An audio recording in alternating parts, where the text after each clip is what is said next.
بیدل گوهری نظم کسی راست که امروز در بحر غزل زورق اندیشه دواند.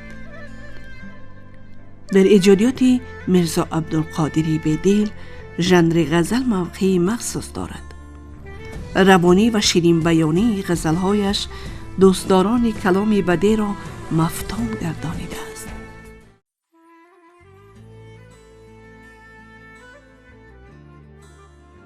ای خیالی قامتت آهی ضعیفان را اسا، بر رخت نظاره ها را لغزش از جوش صفا. نشعه صد خم شراب از چشم مستت غمزه، خنبه های صد چمن از جلوه هایت یک ادا. همچو آینه هزارت چشم حیران روبرو، همچو کاکل یک جهان جمعی پریشان در هوا. تیغ مژگانت به آب ناز دامن می کشد، چشم مخمورت به خون تاک می بندد حنا. ابروی مشکینت از بار تخول گشته خم، مانده زلفی سرکشت ز اندیشه دلها دوتا. عمرها شد در هوایت بال عجز می زند، تا کجا پرواز گیرد بیدل از دست دعا.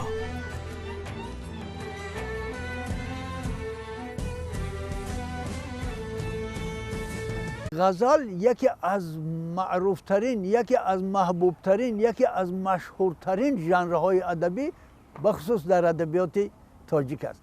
شما به تاریخ این ژانر اگر نظر افکنید، هنوز استاد رودکی در این مسئله یکی از نادره گفتارها است. مثلا در عصر 11 حکیم عنصری بلخی میگوید که غزل رودکیوار نیکو بود، غزلهای من رودکیوار نیست، اگرچه بکوشم به باریک وهم، در این پرده اندر مرا بار نیست. بعد از این حافظ مثلا ظهور کرد، کمال ظهور کرد، ناصری بخارایی ظهور کرد، کمی پیشتر از اینها مثلا خسرو دهلوی و حسن دهلوی ظهور کرده بودند.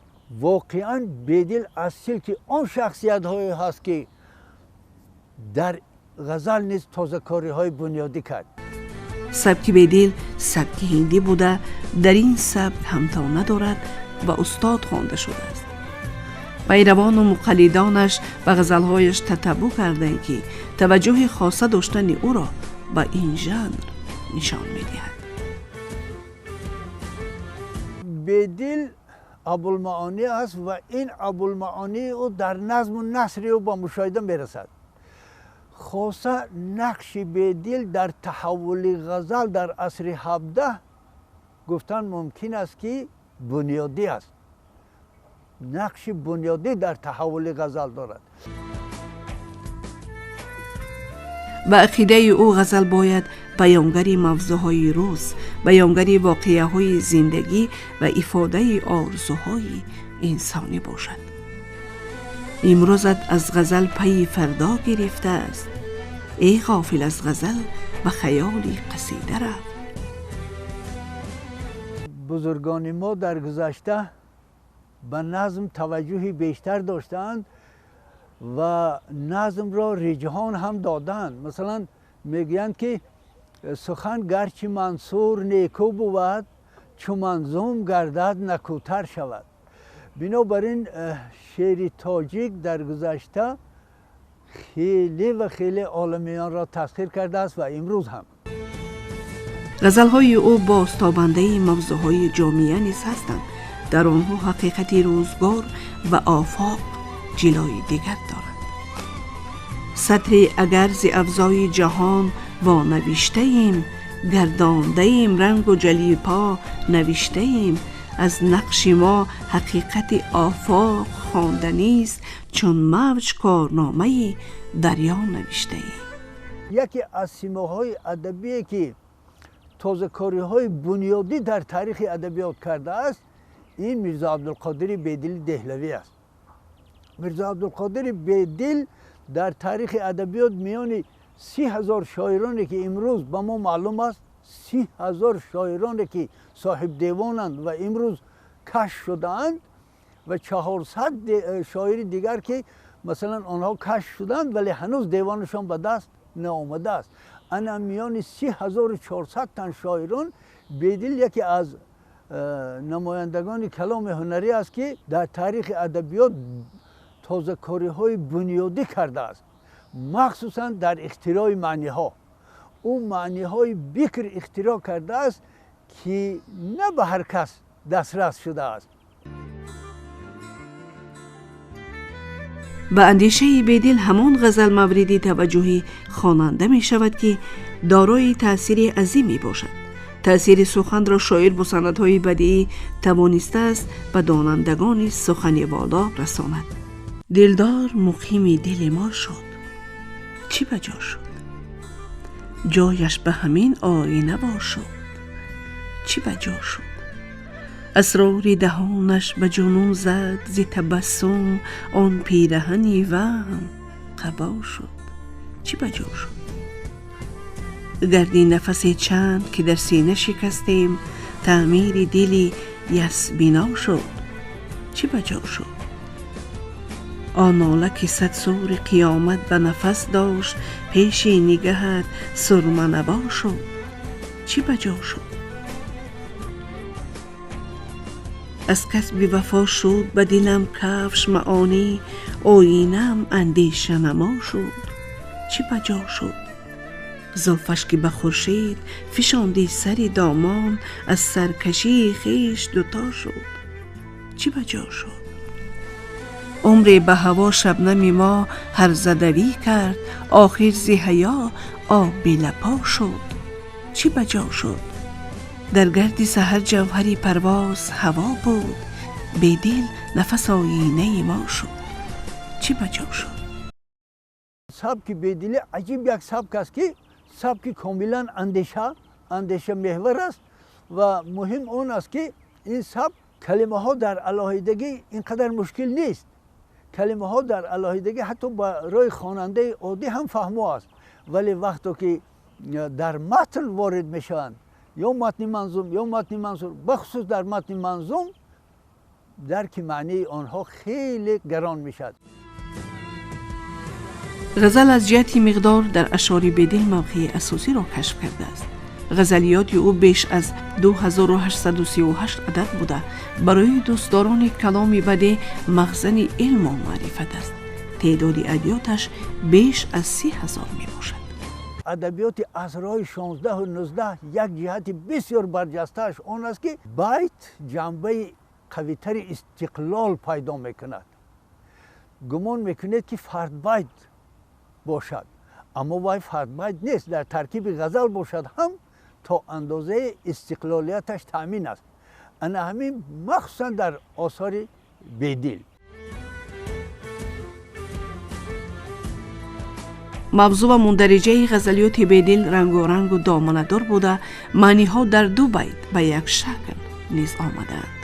بیان عشق و محبت، ترنم زیبایی های طبیعت، لحظه های گوناگون زندگی، ستایش انسان و مقام آن در روزگار غزلیاتش را فراگیر است.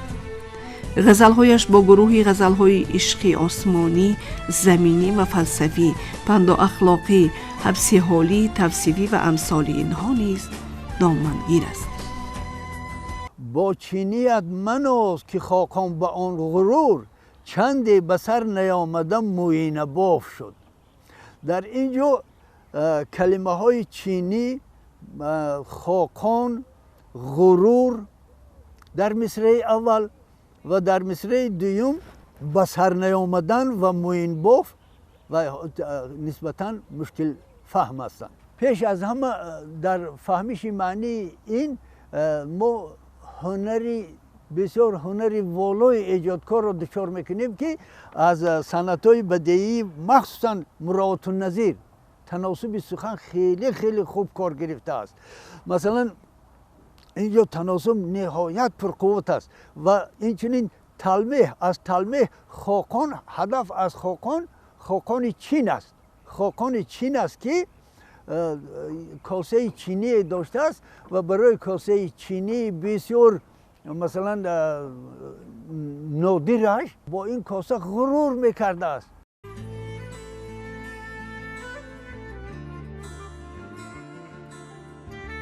در اشعارش تصویر زیبایی فصلهای سال از جمله بهار نیز نگارشی عالی دارد.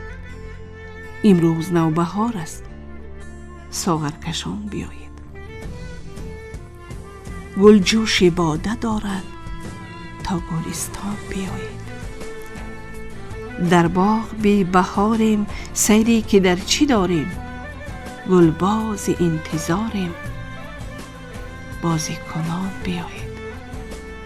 جوش ذوق راهبر نیست، اندیشه خطر نیست، خاری در این گذر نیست، دامن کشان بیایید. امروز آمدنها چندان بهار دارد، امروز آمدنها چندان بهار دارد، فردا کی راست امید تا مهمان بیاید. به دل به هر تب و تاب ممنون التفات است، نامهربان بیایید یا مهربان بیایید.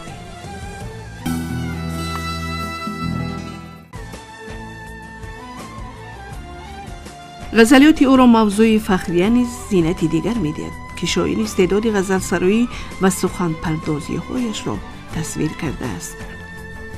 به دل کمالی هر فن بر جوهر است مفخور، جایی که من نباشم فطرت قصور دارد. یا فرموده است به دل از افسون سخن بلبلی باغی چی گلی، رنگ چمن می شکند بوی بهار از پری تو.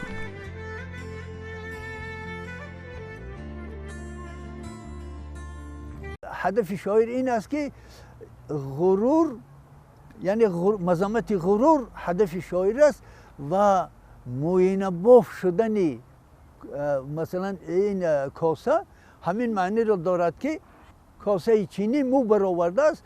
این کاملا افاده نادر است که ما تا به دل در یگان کس این دوچار کرده نمیتونیم.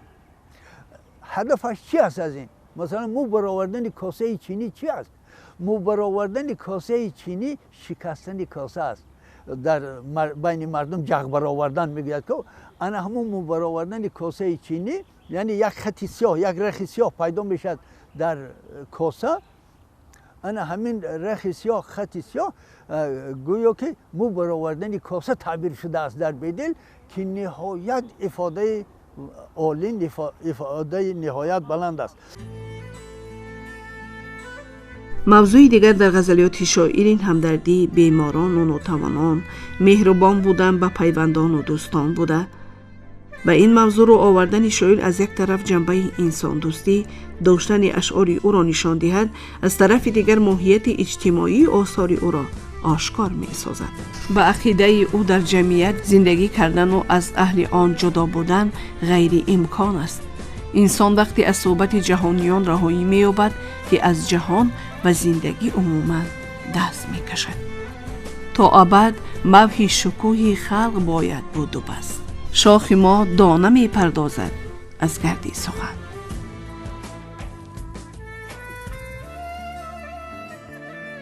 در بیت دیگر به دل نشوی به خبر از سیر گریبان، این است که عنقا تهیبال است مگس را. این کاملا معنی مرموز است. درک این نه به هر کس دست میدهد. انا برای همین هم به دل ابوالمعانی است، به خاطر از اینکه معنی های بکر را در کلام هنری جای داده است، معنی های بکر را اختراع کرده است. در غزلیات بدل در خطار اندیشه های با مردم زیستن و همدرد مردم بودن بیت های به نظر می رسد که در آنها خواننده به گوشه‌نشینی و کنج عزلت دعوت کرده می شود. اما این معنی آن را ندارد که عقیده های او واقعی اند و باید انسان به گوشه‌نشینی رو آورد که شاعر برای به دست آوردن معنی های بلند در شعر و آرامش و تسکین یافتن و ایجاد کردن به گوشه‌نشینی میل می کند و به تنهایی رو می آرد.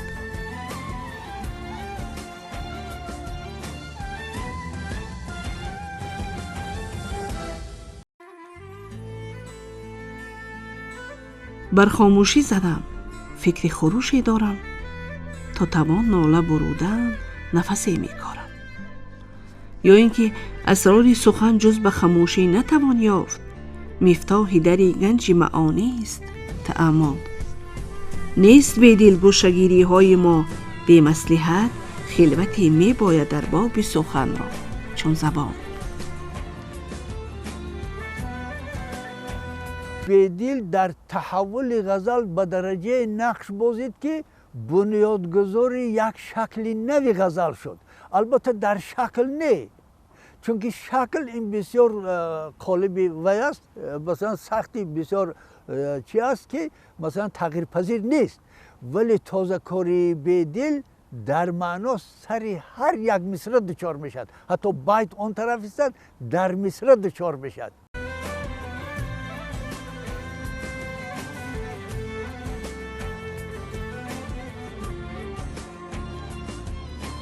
موضوعهای مهنت‌دوستی و کوشش و غیرت، انتخاب کسبی نیک زیاد دارد در غزلهایش. در برابر این از آنهایی که بیکاری و مفتخوری میکنند و عاقبت افسرده میگردند مذمت میکند.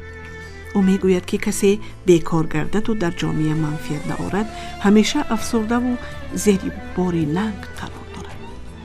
ناز بیکاری نیاز غیرتی مردی مکن، این حنای پنجه ننگش دست و بازو می شود.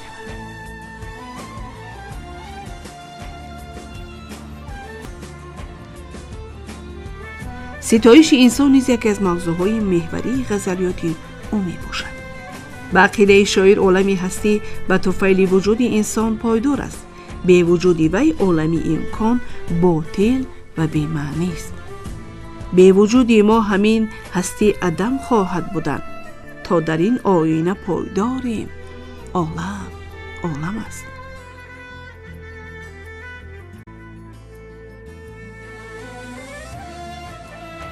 ستایش موسیقی و آهنگ‌های دلنوازی، تارهای موسیقی در غزلیاتش موقع مخصوص دارند. شوخی مضراب مطرب گر به این کیفیت است، کاسه تنبور مستی می دهد آهنگ را.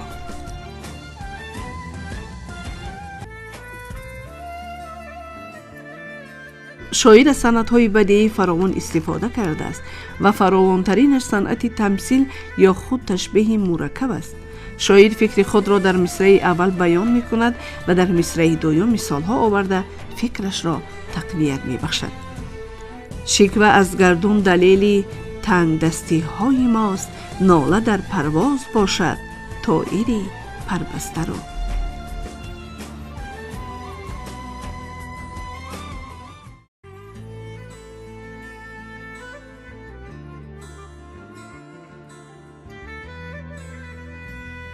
در غزل‌های بیدل به مصرع‌های دوچار آمدن ممکن است که با ضرب المثل مانند می‌باشند یا شاعر چنین ایجاد کرده است که مثل مقال در نظر می‌نماید. من و سودای خوابان، زاهد و اندیشه رضوان، در این حسرت سرا هر کس سری دارد. دل مباد افسرده تا بر کس نگردد کار سرد. شمع خاموش انجمن‌ها می‌کند یک بار سرد. عالمی را زیر این سقف مشبک یافتم، چون سری بی مغز زاهد در ته دستار سرد. داغ شد دل تا چی در گیرد به این دل مردگان، چارگر یک سرزتال و ناله بیمار سرد. بی تکلف با نفس روزی دو باید ساختن، دل هواخواه و نسیم در این گلزار سرد. بیدل افسونی می و نی آنقدر گرمی نداشت، آرزوها گشت بر دل از یک استغفار سرد.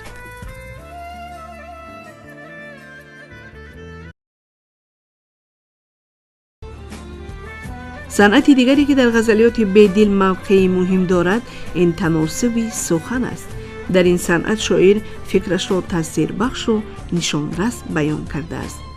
زی چمن بیدل نه سروی جست و نه شمشاد رست، از خیال قامتش دوده به سر دارد بهار.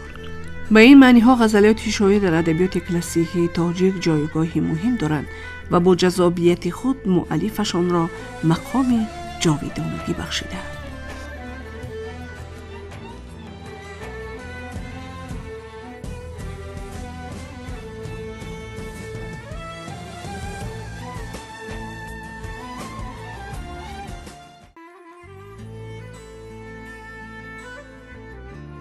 تا بکی در پرده دارم آهی بی تأثیر را.